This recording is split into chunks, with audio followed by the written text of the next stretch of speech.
gosh, I'm not doing that again. So anyway, all that being said, there's a lot of different exposures out there. You unfortunately likely will become the target for somebody. How professional they are just depends. But we have people in our network to help you navigate those risks and make sure that you're mitigating those as much as possible. We have other ways to be able to help you remove information off the dark web and other websites, private security, all that fun stuff.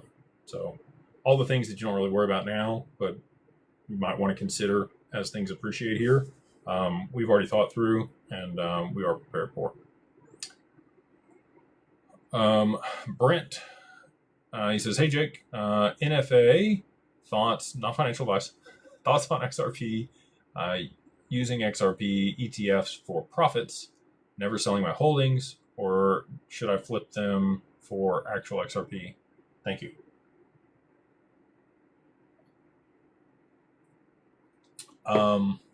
Again, tax consequences. What are your long-term objectives and goals? How does that benefit you? What's your cost basis and how much are you going to owe? How have you bought them? Is it inside of a Roth or an IRA? There's tons of questions that I would ask there to really going to give you any type of clear answer on that. And again, I can't give you financial advice.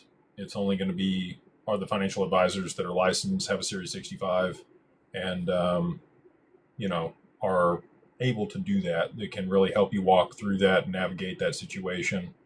So that'd be my recommendation. Reach out to Digital Wealth Partners, and then based on how you've purchased them, what your long-term plans are and objectives, they can help you navigate that and decide whether to sell and rotate that into something else, or whether to hold it there and margin those ETFs and then use that in a way where you're able to generate additional cash flow through like a laddered treasury strategy. A lot of the way that we look at XRP, and I think how many other wealth managers will too, post price appreciation, is kind of like appreciated stock.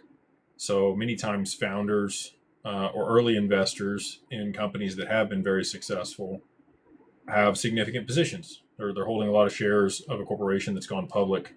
And if they sell them, they're going to have significant tax consequences, like really big tax consequences. I use an option strategy. Sometimes they collar it. And you could buy or sell, just depends on what you're trying to do. They run an option strategy or a collar strategy on it so that they're generating premium. And if the stock falls, they sell some. Or if it goes up, they sell some, or if it goes down, they might be buying some with the profits they took when it went up. There's a lot of different ways to be able to do it, mitigate taxes and supplement your income. And I think that people will be doing that with XRP. Those options are starting to become a lot more mature in that market. And right now, it's mainly just QPs that are, have access to that, which is a qualified purchaser. You have to have 5 million in net worth. Most of the people that are holding substantial amounts of XRP will be in that category, I think, in the not too distant future. And so I think that that'll be a way that a lot of people play it. But you could also do that with the ETFs as well. David, he says, any idea on why it has been over a month and still no Uphold trading on DAG's platform? Any options to pay you AUM fees with Anchorage through DWP? Yeah, you can absolutely pay your AUM fees. All you got to do is wire the money over there to Digital Wealth Partners. They can get you the bank account and just reach out to your advisor and then get you situated there. On the other side with Uphold, I knew I was going to get this question tonight, so I'm not going to dodge it. They are slowly working through the backlog of people. You're not the only one. There are many people that are still waiting on accounts, unfortunately. When they originally wrote the SLA, they had estimated, 48, 72 hours that they would be able to approve accounts. But with the volume of people that came through, they didn't really prepare for that. And so I believe they've got like 500 accounts all the way through, fully set up, KYB, bank accounts established, trading capabilities are there. And we've got like 1,500 people through KYB. They still haven't established accounts. There's another 1,000 people that have made it through KYB, but they're working to spin up the bank account and the trading functionality. And then there's the other half, which is another 1,500, about 1,500 people, maybe 2,000 people that still haven't even been KYB'd. Their process, it's really not even Uphold's fault. I learned that today. They are reliant on a third party provider that does their KYC, KYB. And anytime they upload more than 10 people to get verified, it basically crashes that bandwidth on that provider's site. So that's why it's taking so long. It's just a very manual, cumbersome, not great process.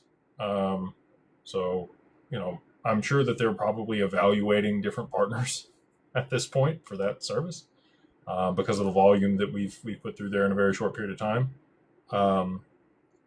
And for that reason, until you stress test systems, people are okay with doing manual stuff. I'll give you another example.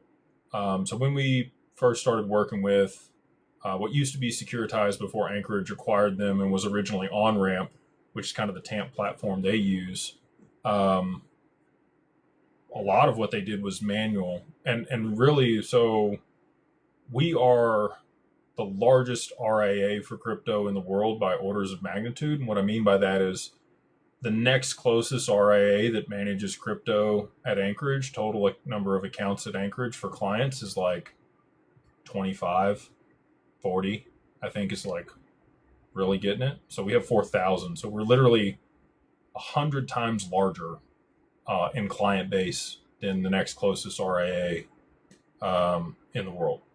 So when we started putting volume through the pipes over there for the compliance and KYB and establishing accounts and all that, it originally took like 4 to 6 weeks when people first started onboarding with us in October of 2024. Similar to what we're seeing here with Uphold. It's like 4 to 6 weeks to get the account approved, sometimes longer apparently. So I appreciate the patience and the grace on it. I can guarantee you we will work through it over time and it will get much better.